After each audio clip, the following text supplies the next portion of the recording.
Right, okay, yeah.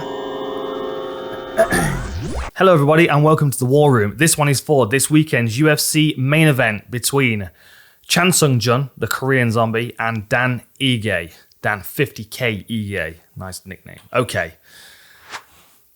Well, let's talk about the records quickly first. So Chan Sung-jun, 16-6, Dan Ige 15-3. So similar experience, a couple more fights for Chan Sung-jun, but he did take a big gap in his career as well. He was out for 2 years for military service. So he lost a bit of momentum there, and he was very frustrated around that time. He couldn't wait to get back in the octagon.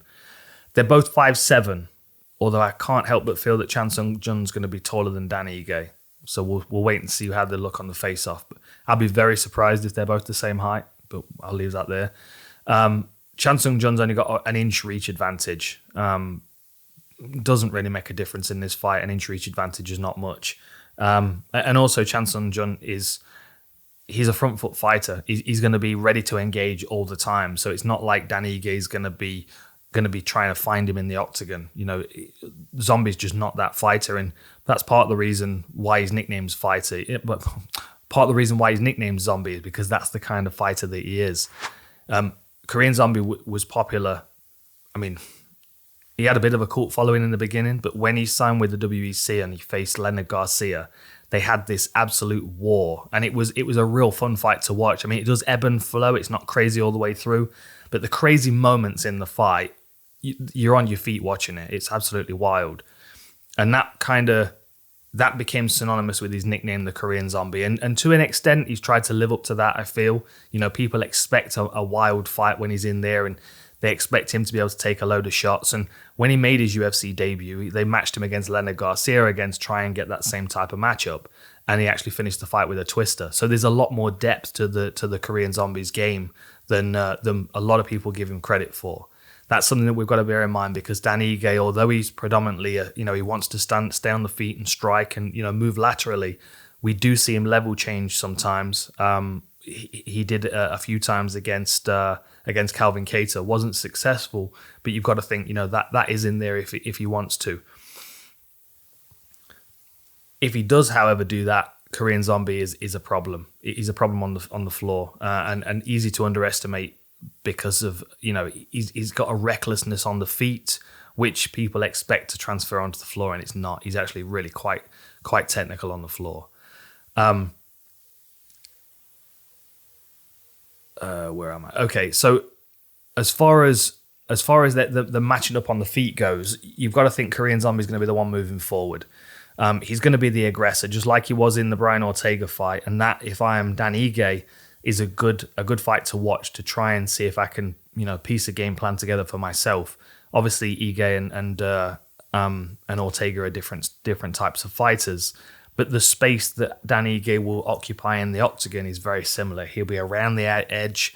He'll be, moving laterally and trying to get away from the zombie who's trying to walk him down and force Dan Ige to throw first. Something about the Korean Zombie and the way that he fights is he doesn't throw loads and loads of strikes at his opponent unnecessarily. He waits for the right opportunity to throw. Now, when someone's hurt and when someone's reeling and they're staggering, that's when the volume comes, and that's when he starts chasing people down. Or if he's on the floor, bang, bang, bang, constantly. I mean, think back to the Frankie Edgar fight. You just never let him off as soon as he was hurt. But he's not like that on the feet. This is going to be quite a cautious one to begin with, because what he wants to do is to get Dan Ige to commit to his attack first, so then he can counter over the top. One of the best knockouts you'll see in the UFC is Korean Zombie against Renato Moicano.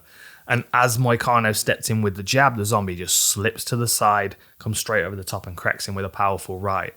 And because Zombie doesn't mind getting hit, his eyes open and he's alert in the pocket, because if he takes a shot, he's not bothered. So the right hand over the top of Dan Ige's jab is going to be a danger. My other concern for Dan Ige is that he does tend to, although he moves laterally really nicely, he does tend to charge in a straight line. Again, we saw it against Calvin Kattar, which could be a very similar fight for him if he doesn't break that mold. Sprinting forward, left hook, right hand, or right hand, left hook, or a level change.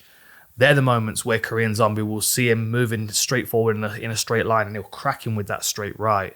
So Dan Ige's got to be cautious about how he actually how he actually covers distance to land his shots. If he's too reckless and he's too linear, that's when he's going to be susceptible to the counter striking of Zombie, who will stand his ground and counter. And then when you clinch him, obviously he doesn't mind if it hits the floor himself. You know, he's got 75% takedown defense as well. So you've got to imagine that Zombie, just generally when they clinch up, I mean, overall stats, he's better. Takedown accuracy, 41% compared to Ige's 27%. And 75% takedown defense for the Korean Zombie, whereas for Dan Ige, it's 59%. So, you know, just slightly higher all round on the stats, although Dan Ige does have a higher average of takedowns, but maybe that's because he's only hitting probably 30% of them. Same submission average, you know, they go for a submission every other round. That's what the 0.5 means. Every other fight. That's what the 0.5 means. So a similar output on submissions, but I would say there's definitely more depth to the game of the Korean Zombie.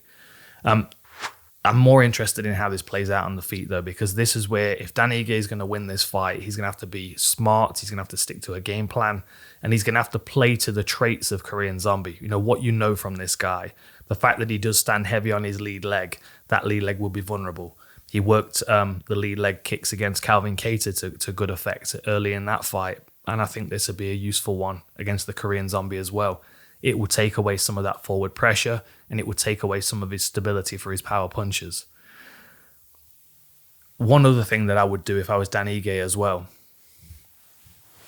and this is more of a tactical thing of how to apply the strikes. So Korean Zombie's a good counter striker, but generally he throws a single shot to try and feel his opponent out, or a single shot. He's not rushing forward unless he's already got his opponent hurt.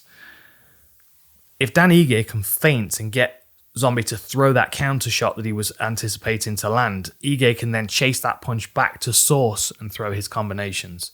That might be a good way of him closing distance, especially if he can get Zombie to throw his right hand. As Dan Ige is moving, if he keeps circling towards that right hand, kind of like Cal Clyde did against Mighty Mo in the Legendary Kickboxers show that we've put up, he kept circling towards the right hand. If he can do that against Korean Zombie, he might be able to get him to commit to that shot, in which case he can then chase it back or level change underneath it. The challenge for Dan Ige is knowing when to close distance and how to do it. He can't be just going straight in a straight line, because I feel like that's where Zombie's going to pick him off. And then, you know, does his option to take this fight to the floor become negated because Korean Zombie's a different threat on the floor to other people he's faced? I think it's a difficult fight for Dan Ige, and I think, you know, even like with the Calvin Kattar fight, you know, win or lose, there are some fighters that Dan Ige is going to have to work really hard to beat. I mean, you know, he's fast, but he's linear. He doesn't have any physical attributes that really stand out to me. He's just a good all-rounder. You know, he's a good, well-rounded, conditioned athlete. I think the strength that Dan Ige's got, which is a benefit coming into this one, is that he's quite a quiet, conscious fighter. I think he's very aware of himself and of his place in the sport. I think he's aware of what he's capable of. And I think realistically, when he looks at his opponents, he sees ways in which he's outmatched and ways in which he can beat them.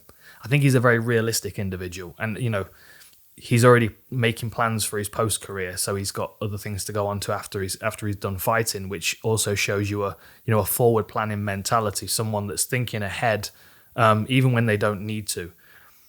Dan Ige is going to look at the Korean Zombie and go, okay, I know what to expect from this guy. Heavy on the lead foot, susceptible to punches, but I've got to set them up well.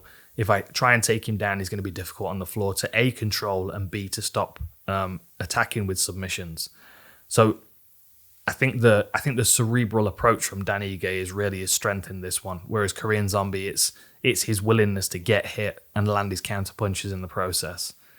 I think I pretty much covered everything. Like I said, you know, the Korean Zombie does have a slightly higher striking output, but that is generally reserved to when he's got someone hurt. You know, he does get drawn into a war from time to time, but I don't think Dan Ige is going to humour that. I think he's too smart for it. I think he's going to be moving and trying to draw Zombie onto shots, kind of like Brian Ortega did.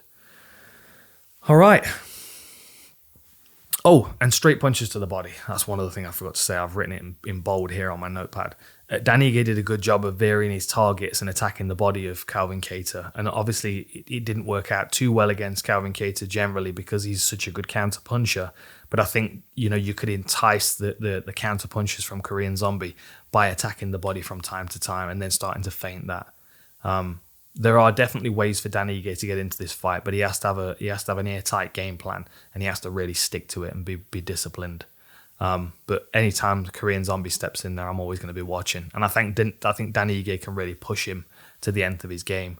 And there's a lot to be gained for Dan Ige here. He's ranked number 8 at the moment, whereas Korean Zombie's ranked number 4. This will be a real jump up for him in the rankings if he's able to get a win over the Zombie, as well as the notoriety of beating the Korean Zombie, which is, always respectable. Anyway, enjoy these fights, and I'll see you next time.